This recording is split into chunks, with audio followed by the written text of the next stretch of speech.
என்னுடைய தோழர்கள், தோழிகள் எல்லாருக்கும் என்னுடைய வணக்கம், வணக்கம், வணக்கம்.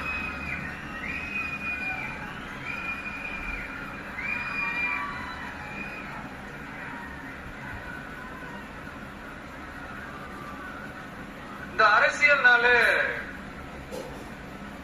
வேற லெவல் தான்ல.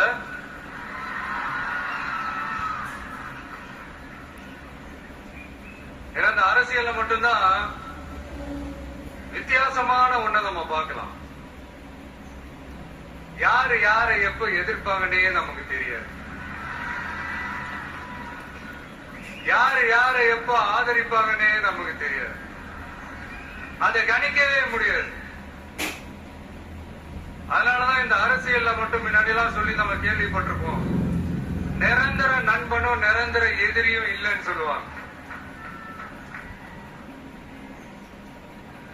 அரசியலுக்கு யார் வேணாலும் வரலாம், அது ஒரு ஜனநாயக உரிமைன்னு சொல்லுவாங்க. ஆனா மக்களுக்கு ரொம்ப ரொம்ப பிடிச்சு போன ஒருத்தன் அரசியலுக்கு வரான்னா அதை கண்டிப்பா நல்லவங்க எல்லாம் வரவேற்பாங்க. ஆனா ஒரு சில இந்த அதிகார இல்ல அது வேணாம்,